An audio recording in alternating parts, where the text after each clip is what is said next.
خطبہ نمبر 1۔ اس خطبے میں امیر المومنین علیہ السلام نے مختلف مجلسوں، معرکوں اور پیش آنے والے حادثوں میں خطبوں کے انداز میں ارشاد فرمایا ہے۔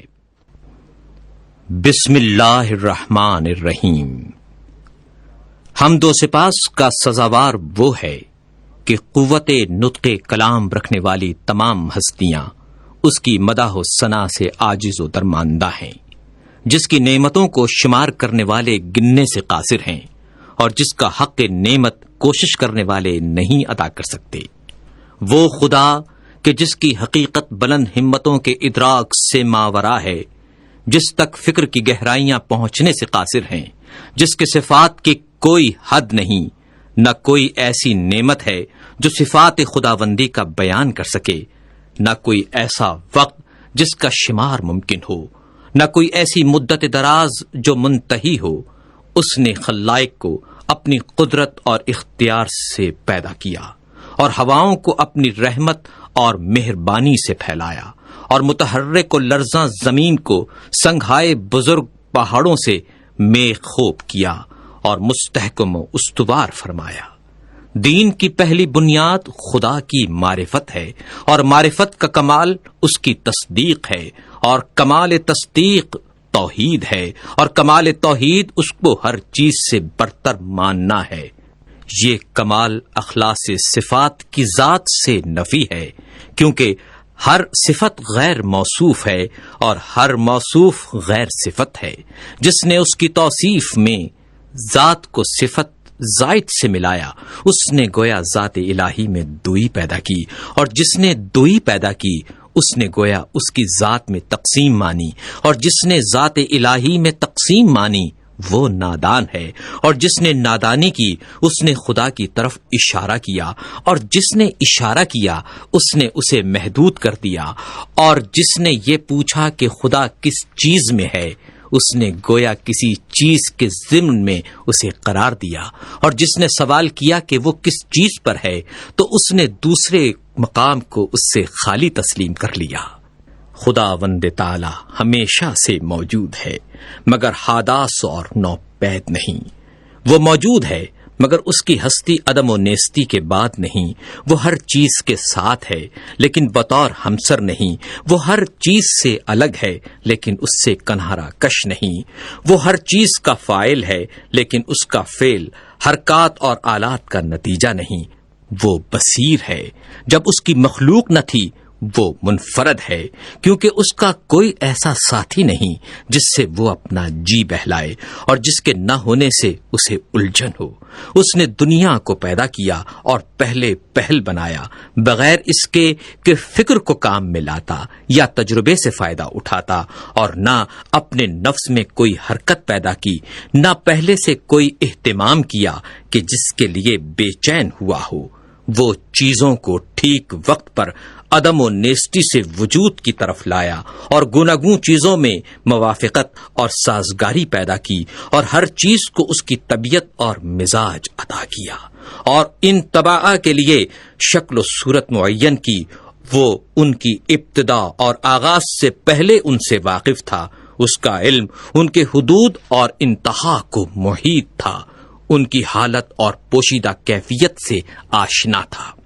پھر خدائے بزرگ و برتر نے زمین و آسمان کے درمیان اور جوا، فضا و اطراف اور شگوفوں میں شگاف اور آسمان سے دھلی ہوئی ہوا پیدا کی۔ اس جوا فضا میں متلاطم پانی جاری کیا جس کی موجیں بڑھ بڑھ کر بلند ہو رہی تھیں۔ اس پانی کو باد تند کی پیٹھ پر سوار کیا جو ہر چیز کو متزلزل کیے دیتی تھیں۔ ہوا کو حکم دیا کہ وہ پانی کو گرنے سے روکے اور اسے پانی کے زور پر مسلط کر دیا، اور اسی ہوا سے پانی کی حد بندی کر دی۔ ہوا کا دامن دور تک پھیلایا تھا اور پانی اس کے اوپر اچھل رہا تھا۔ پھر خدا نے ایک ایسی ہوا چلائی جو خشک تھی اور اسے پانی کے ساتھ ساتھ کر دیا۔ اس کی رفتار بہت تیز تھی۔ خدا نے ہوا کو حکم دیا کہ اس پانی کو حرکت دیتی رہے اور موجوں کو ابھار کر اوپر کی طرف پھینک دے۔ ہوا نے اس پانی کو اس طرح متھا جیسے مشک میں دودھ متھا جاتا ہے، اور یوں یہ پانی کے نچلے حصے کو اوپر کی طرف پلٹانے لگی اور ساکن کو متحرک سے ملانے لگی، یہاں تک کہ پانی کی چوٹی بلند ہو گئی اور تہ بتہ پانی پر پھبن اٹھایا، اور پھر اس پانی کو شگاف دی ہوئی اور کشادہ فضا میں بلند کیا، جس سے 7 آسمان بنائے۔ آسمان زیریں کو ایک جمی ہوئی اور رکی ہوئی موج قرار دیا، اور آسمان بالا کو ایک محفوظ چھت اور بنائے مرفوع بنا دیا۔ آسمان کو بغیر کسی ستون کے روکے اور بغیر میخ کے اپنی جگہ پر قائم رکھا۔ پھر خدائے بزرگ و برتر نے اس آسمان کو چمکتے ہوئے ستاروں اور دمکتے ہوئے تاروں سے مزین کیا، اور اس میں چراغ نور افشاں یعنی خورشید و ماہ درخشاں کو رواں دواں کیا۔ یہ ساری چیزیں گھومتے ہوئے آسمان، رواں دواں چھت اور لوح متحرک میں تھیں۔ پھر خدا نے بلند آسمانوں کے بیچ میں شگاف دیا اور ان خلاؤں کو فرشتوں کی مختلف قسموں سے پر کر دیا۔ ان فرشتوں میں کچھ حالت سجدہ میں ہیں، رکوع نہیں کرتے، کچھ مصروف رکوع ہیں اور کھڑے نہیں ہوتے۔ ان میں ایک گروہ صف بستہ کھڑا ہے جو اپنی جگہ سے ہلتا تک نہیں۔ کچھ وہ فرشتے ہیں کہ تسبیح خوانی میں مصروف ہیں مگر ذرا نہیں تھکتے۔ یہ تمام ملائکہ ایسی غیر مادی ہستیاں ہیں کہ ان پر آنکھوں کی نہ نیند چھاتی ہے، نہ عقلوں کی بھول چوک کا غلبہ ہوتا ہے، نہ بدنوں کی سستی طاری ہوتی ہے، نہ بھول چوک کی غفلت کا اثر طاری ہوتا ہے۔ انہی فرشتوں میں ایک قسم کے وہ ہیں جو خداوند متعال کی وحی کے امین ہیں، اس کے پیغمبروں اور رسولوں کے پاس پیامبر بن کر اور احکام و فرامین الہی لے کر آتے جاتے ہیں۔ انہی میں ایک قسم ان فرشتوں کی بھی ہے جو اس کے بندوں کے نگہبان اور اس کی جنتوں کے دربان ہیں۔ ان میں بعض ایسے فرشتے ہیں کہ جن کے قدم زمین کے طبقات زیریں میں گڑے ہوئے اور گردنیں بلند و بالا آسمان سے نکلی ہوئی، اور ان کے اجسام اطراف عالم سے نکلے ہوئے ہیں، اور عرش الہی کے پیالے سے ان کے کاندھے ملے ہوئے ہیں، اور ہیبت و عظمت انوار الہی سے ان کی نگاہیں جھکی ہوئی ہیں، اور عرش کے نیچے وہ اپنے پروں میں لپٹے کھڑے ہیں۔ ان کے اور دوسرے ملائکہ کے درمیان حجاب ہائے عزت و پردہ ہائے قدرت پڑے ہوئے ہیں۔ یہ فرشتے اپنے رب کا تصور صورت کشی سے نہیں کرتے، نہ اوصاف خلائق کو اس کے اوپر جاری منطبق کرتے ہیں، نہ اسے کسی مکان میں محدود کرتے ہیں، نہ امثال و نظائر سے اس کی طرف اشارہ کرتے ہیں۔ امیر المومنین علیہ السلام نے تخلیق آدم کے متعلق خطبہ دیتے ہوئے ارشاد فرمایا، پھر جب خداوند متعال آسمان و زمین، خورشید و ماہ و سیارگان پیدا کر چکا، اس نے جائے سنگلاخ و ہموار زمین، شور اور ارض خاکی سے جو قابل کاشت تھی پارائے خاکی اکٹھا کیا، اس کو پانی میں سانا تاکہ وہ خالص اور پاکیزہ ہو جائے، پھر اسے تری سے گوندھا یہاں تک کہ زمین کے عناصر ایک دوسرے میں پیوست ہو گئے۔ اس سے خدا نے ایک صورت پیدا کی، اس میں کچھ ٹیڑھی ہڈیاں تھیں، اعضا تھے، جوڑ تھے، پٹھے تھے۔ اسے ایک خاص مدت اور مخصوص وقت تک اسی طرح رکھا، یہاں تک کہ وہ سوکھ کر خشک ہو گئی اور سخت ہو کر کھنکھناہٹ دینے کے قابل ہو گئی۔ پھر خدا نے اس میں اپنی روح پھونک دی۔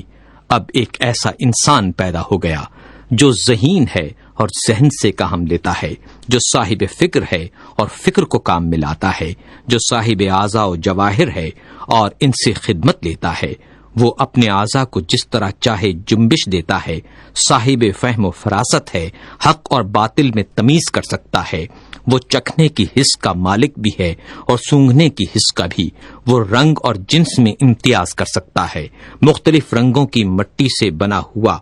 ان اخلاط سے ترتیب دیا ہوا جو ایک دوسرے سے معارض ہیں، گرمی سے بھی اور سردی سے بھی، تری سے بھی اور خشکی سے بھی، اندوہ و خوشحالی سے بھی خدا نے یہ مخلوق پیدا کی اور آدمی نام رکھا۔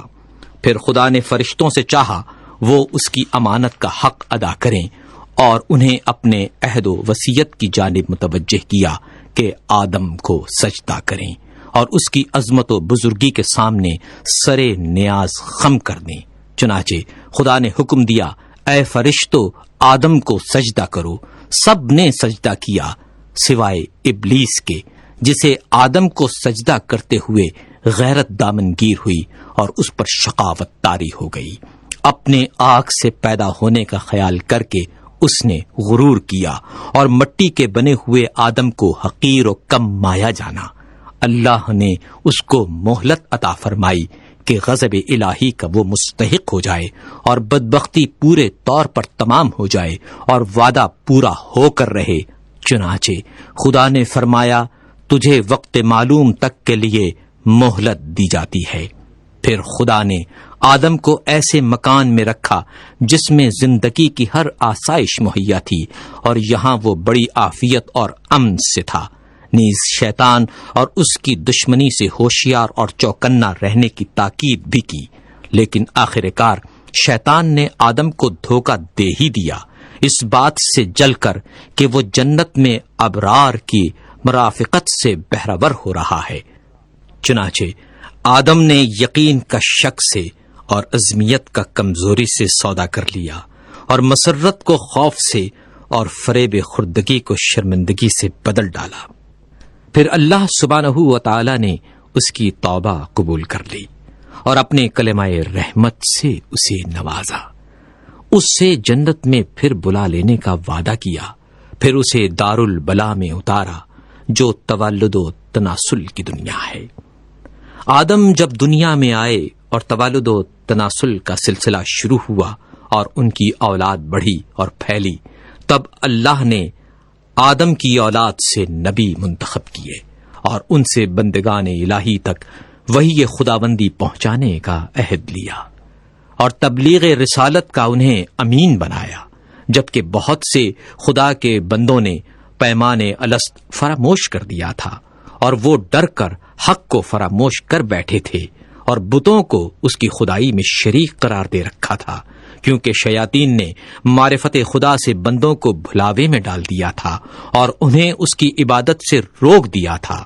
پس خدا نے ان میں لگاتار رسولوں کو بھیجا تاکہ وہ خدا کے بندوں سے عہد الست کا حق ادا کرائیں اور اس کی فراموش کردہ نعمتوں کو یاد دلائیں اور تبلیغ کر کے محبت قائم کریں، اور ان عقلوں میں جو وہم اور شک کے گرد و غبار میں دفن ہو گئی ہیں پھر سے ابھار دیں اور چمکا دیں، اور وہ نشانیاں جو سروں پر چھائے ہوئے آسمانوں میں ہیں انہیں دکھائیں، اور جو فرش زمین میں ہیں انہیں سمجھائیں، اور انہیں بتائیں کہ کیونکہ اچھی باتوں سے زندگی اچھی بنتی ہے، اور مہلت کیونکہ انہیں فنا کے گھاٹ اتار دیتی ہے، کیونکہ رنج و غم کی کثرت انہیں بوڑھا بنا دیتی ہے،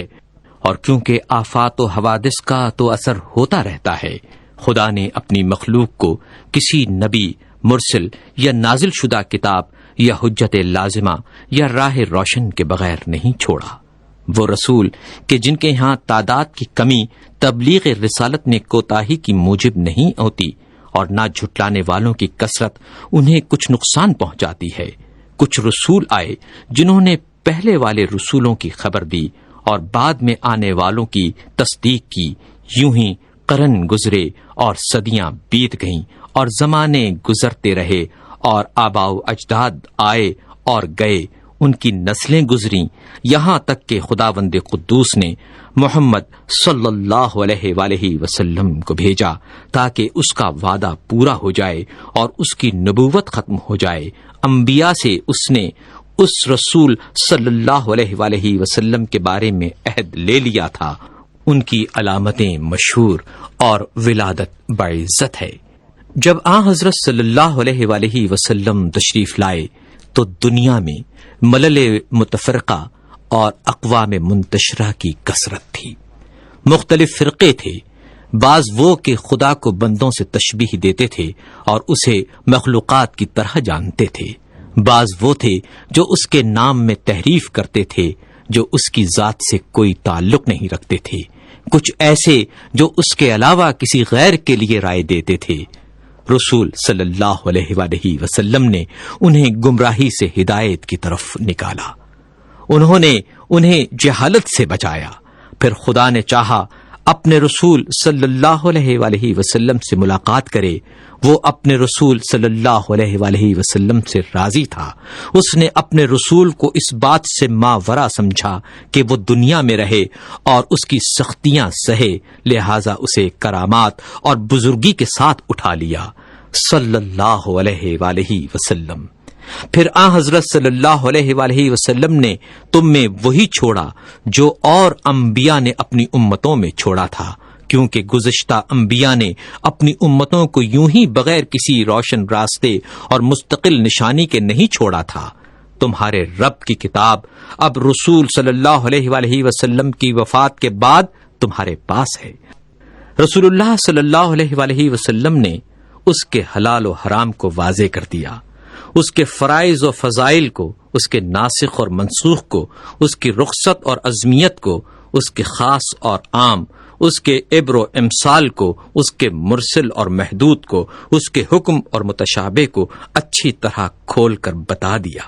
اس کے مجملات کی تفسیر کر دی، اس کے اسرار اور گہرائیوں کو ظاہر کر دیا۔ ان میں ایسے میثاق بھی ہیں جن کے جانے بغیر چارہ نہیں، اور ایسے بھی ہیں جن سے بندے اگر نا واقف رہیں تو کوئی کام نہیں رکتا۔ وہ بھی بتایا جس کا فرض ہونا کتاب قرآن حکیم سے ثابت ہے، اور وہ بھی جس کا منسوخ ہونا سنت رسول سے واضح ہے۔ وہ باتیں بھی بتائیں جن کا اختیار کرنا از روئے سنت واجب ہے، اور کتاب قرآن میں اس کے ترک کرنے کی رخصت ہے، نیز یہ بھی کہ کیا چیز وقتی حیثیت سے واجب ہے مگر آئندہ زمانے میں ان کا واجب ہونا ضروری نہیں رہا۔ پھر محرمات کی تقسیم ہے، ان میں کچھ ایسے کبیرہ ہیں جن کے ارتکاب پر کتاب الہی نے جہنم کی آگ سے ڈرایا ہے، کچھ صغائر ہیں جن میں مغفرت کی امید ہے، کچھ ایسے مقامات ہیں کہ ان کا صدور مقبول بارگاہ الہی ہے، اور کچھ وہ ہیں جن میں بندے کو اختیار ہے۔ امیر المومنین علیہ السلام نے پہلے خطبے میں حج کا ذکر کرتے ہوئے ارشاد فرمایا، خدا نے تم پر اپنے گھر کعبے کا حج فرض کر دیا ہے، وہ گھر جسے دنیا بھر کے لیے قبلہ بنایا ہے۔ اس کی طرف لوگ یوں لپکتے ہیں جس طرح چوپائے گھاٹ پر ٹوٹ پڑیں، اور اس طرح شوق سے یہاں ٹوٹ کر آتے ہیں جیسے کبوتروں کی ٹکڑی۔ اس حج کو اس نے اپنی جلالت کے سامنے بندوں کی فروتنی کی پہچان قرار دیا ہے۔ اس نے اپنی مخلوق سے ان لوگوں کو چن لیا ہے جو اس کی آواز سنتے ہیں، جو اس کی دعوت پر لبیک کہتے ہیں، جو اس کے قول کی تصدیق کرتے ہیں، اور اس کے نبیوں کے مقامات پر کھڑے ہو کر ایسے دکھائی دیتے ہیں جیسے وہ ملائکہ جو عرش الہی کے طواف میں مصروف رہتے ہیں۔ یہ لوگ عبادت کے بازار سے خوب نفع کماتے ہیں اور جمع کرتے ہیں، اور اس کے وعدہ مغفرت کی طرف جلد جلد تیزی سے قدم بڑھا رہے ہیں۔ اس گھر کو خدا نے اسلام کی نشانی قرار دیا ہے، یہ پناہ لینے والوں کے لیے جائے پناہ ہے۔ اس نے حج کو فرض قرار دیا ہے اور اس کے حق کو واجب کردانا ہے، اور اس کی زیارت تم پر لازم کر دی ہے۔ چنانچہ خدائے بزرگ و برتر فرماتا ہے، اللہ کی طرف سے ان لوگوں پر حج فرض ہے جو زاد راہ رکھتے ہیں، اور جس نے انکار کیا تو خدا سارے عالم سے بے نیاز ہے۔